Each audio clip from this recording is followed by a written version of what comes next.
Bonsoir à tous. Dans un quart d'heure, C'est dans l'air revient sur les suites de l'affaire PSA, puisque finalement, le gouvernement se résout à la fermeture de l'usine d'Aulnay. Alors question, peut-on encore fabriquer des voitures en France? La France est-elle toujours une terre industrielle? Le gouvernement a-t-il raison de vouloir remettre à plat les règles du travail? La souplesse, pour ne pas dire la flexibilité, est-elle une bonne réponse?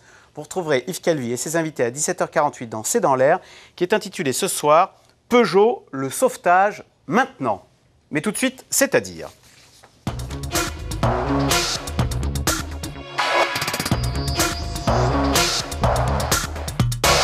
Serge Maître, bonsoir. Vous êtes secrétaire général de l'AFUB, c'est l'Association française des usagers des banques.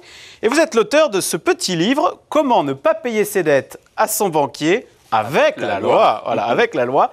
Petit livre de circonstances, puisqu'on vient d'apprendre, c'est une enquête Cofidis qui nous le dit, que 21% des Français, c'est-à-dire un Français sur 5, termine le mois avec son compte bancaire dans le rouge. Alors tout d'abord, qui sont-ils ces Français qui terminent dans le rouge? Est-ce que ce sont des Français qui ne regardent pas la dépense? Ou bien est-ce que vraiment, on a des gens qui n'arrivent plus à payer leur loyer et qui sont obligés d'être dans le rouge pour payer des pâtes pour se nourrir? En fait, c'est tous ceux qui n'ont plus assez de ressources pour faire face aux besoins élémentaires. D'ailleurs, les statistiques le montrent. Quelle est la tranche la plus vulnérable, qui utilise le plus le découvert? Eh bien, c'est ceux de 35 à 45 ans. C'est-à-dire ceux qui sont en charge d'une famille, ceux qui ont, disons, établi une vie, mais qui n'y arrivent pas à joindre les deux bouts, comme on dit. Et dans cette catégorie, ce sont les femmes. Oui, parce qu'on note, les femmes, elles sont surreprésentées. 25% des femmes terminent le mois avec un compte dans le rouge. Chez les hommes, ça n'est que 18%. Oui, on va tout de suite l'expliquer. La femme, c'est celle qui tient les cordons de la bourse de la famille. La femme, c'est souvent le chef de famille d'une famille monoparentale. Donc, il est à peu près cohérent qu'on les retrouve dans les statistiques surreprésentées, parce qu'elles ne peuvent pas faire autrement. C'est donc là inquiétant. Ce sont des chiffres inquiétants parce que ça montre que la difficulté des ménages, des uns des autres, à terminer les fins de mois. Et sans le banquier, il n'y arriverait pas. Mais quelque part, c'est choquant. Je vous le dis tout de suite, c'est choquant. Parce que derrière le découvert, il y a une pratique bancaire des frais et commissions. Alors allons-y, il y a des agios.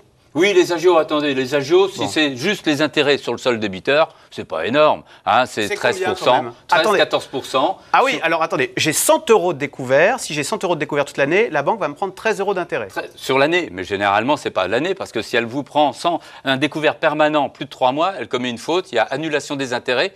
Rappelons-le, si votre découvert dure plus de 3 mois, vous êtes en train de glisser sur la pente du malendettement, comme aurait dit le médiateur de la République, du surendettement. Et donc là, la règle de droit, c'est vous, banquier, pour le dire, au bout de 3 mois, vous devez faire une offre de crédit à votre client. Si vous ne le faites pas, vous êtes déchu du droit des intérêts. Serge Maître, on va reprendre les choses. Donc, je suis dans la découvert, j'ai déjà des intérêts de 13%. Ce sont des intérêts énormes. Par ailleurs, qu'est-ce qui me tombe dessus? C'est encore bien pire, hein, parce que les 13%, c'est une petite somme. Au rebours, il y a les commissions d'intervention. Les commissions d'intervention, ces chères commissions. Alors on se dit, c'est quoi? Eh bien, chaque fois que le banquier va vous payer les prélèvements, les chèques, tout ce qui se présente, vous dites « Ouf, il a payé ». Oui, mais à la fin du mois, il présente l'addition. Et là, on se dit « Mais c'est une catastrophe, parce que ça peut représenter de 5 à 10%, pour les cas les pires, hein, bien sûr, des ressources du ménage ». Concrètement, il prend des commissions parce qu'il dit « Ah oui, mais vous dépassiez le plafond de votre découvert. » Et j'ai dû m'interroger de savoir si je payais ou pas.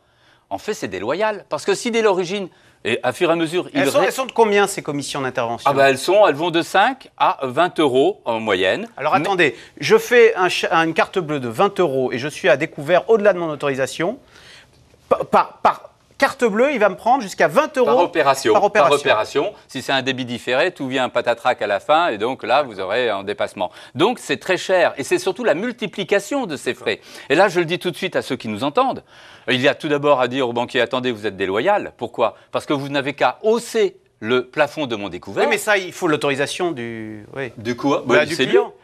Le client, il est tout à fait d'accord. Dites à un client, attendez, je vous prends des frais et commissions. Et puis là, non, je veux pas, vous m'avez pas donné votre... Non, là, c'était un cas de figure. Il faut lui exiger qu'il augmente le plafond du découvert. Il reconnaît la solvabilité du client, puisqu'il paye les prélèvements, les chèques. Donc là, il sait que son client est un bon payeur, finalement. Donc, il faut lui demander d'augmenter de telle manière à ce que demain ou après-demain, on n'ait plus ces commissions d'intervention. Donc, vous le conseillez à tous ceux qui, parce qu'ils auraient dépassé leur autorisation de plafond, se retrouveraient avec des commissions d'intervention.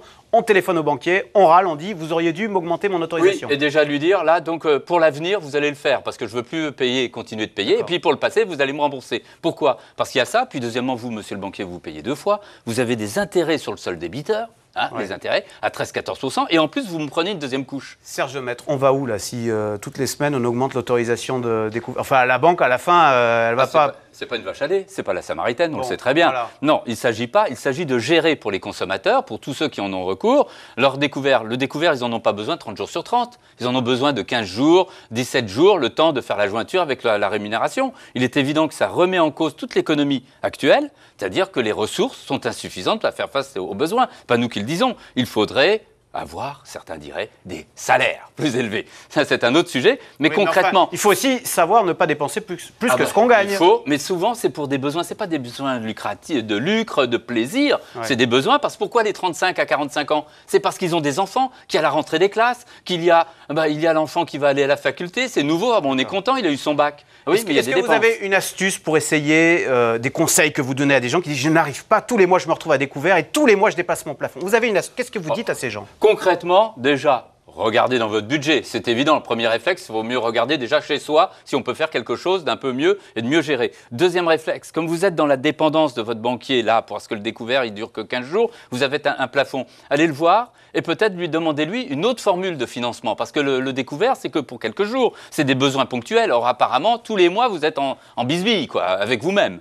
Donc, concrètement, demandez un crédit revolving. On se dit, crédit revolving. Mais ça, c'est 20% d'intérêt. Mais ça, c'est chez les sociétés de crédit. Effectivement, à 19%. Mais chez votre banquier, c'est le même taux d'intérêt que le découvert le plus souvent. Serge Lemaitre, est-ce que vous n'êtes pas tout droit en train de nous conduire vers le surendettement là? Justement, c'est pour éviter le surendettement. Parce qu'il faut dire aux uns aux autres, de toute façon, un moyen de crédit, c'est toujours un risque. Donc, il y a l'argent bon serviteur et l'argent mauvais maître. Alors, attention, de toute façon, si vous servez votre découvert en permanence, 30 jours sur 30, ça ne va pas. Le découvert, c'est fait pour 15 jours. Donc, changez de formule. Si après, vous passez à une autre formule, telle qu'on venait de dire, le crédit renouvelable, en ayant soin de voir le taux d'intérêt qui vous est appliqué, mais dont je vous ai dit 13-14%. Eh bien, vous dites 13-14% pour un crédit renouvelable, c'est bon. Mais ce n'est pas que ça soit bon, c'est la pratique actuelle. Je ne vais pas rêver de vous. Avec des salaires qui augmentent de 2%, et avec des banques qui se financent à 0,3 pour le Ribor, disons concrètement, on devrait avoir des taux d'intérêt de 4% actuellement. Et effectivement, ce n'est pas dans les crédits personnels, dans les crédits à court terme, on ne les a pas.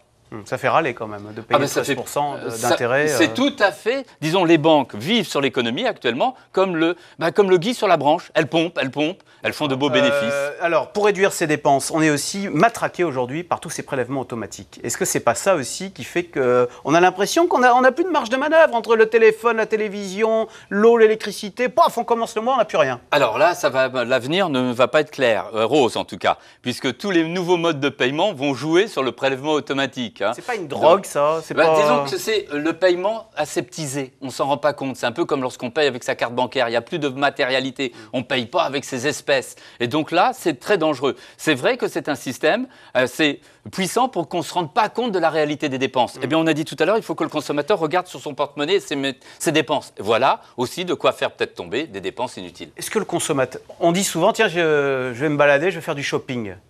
Est-ce que dépenser son argent, ce n'est pas un loisir aussi? Est-ce qu'on ferait mieux d'aller faire des balades en forêt plutôt que le samedi après-midi, aller faire du shopping avec sa carte bleue? Attendez, on veut être concret. La moitié de la France gagne moins de 1 500 €. Celle-là, elle ne fait pas tellement de shopping. Celle-là, elle se demande dès le 15 du mois comment elle va pouvoir terminer son mois. Donc là, non. Parlons de ces Français, c'est ceux-là aussi qui utilisent le découvert bancaire. Parce que grâce à ce découvert, ils arrivent à terminer la fin de mois. Voilà, concrètement. Et pour en savoir plus, avec des bonnes astuces, comment ne pas payer ses dettes à son banquier avec la loi. Livre de Serge Lemaitre aux éditions Librio. 3 €. 3 €, ça sera. Bonne pub, hein. On peut dire 3 €. Merci beaucoup, Serge Lemaitre, secrétaire général de l'AFUB, l'Association française des usagers des banques. Vous restez avec nous tout de suite, Yves Calvi, qui revient sur la fermeture de l'usine d'Aulnay, l'usine PSA, qui est désormais acceptée par le gouvernement. Comment restaurer notre industrie? La flexibilité est-elle une réponse à nos pertes d'emploi? C'est dans l'air, est intitulé ce soir « Peugeot, le sauvetage maintenant ».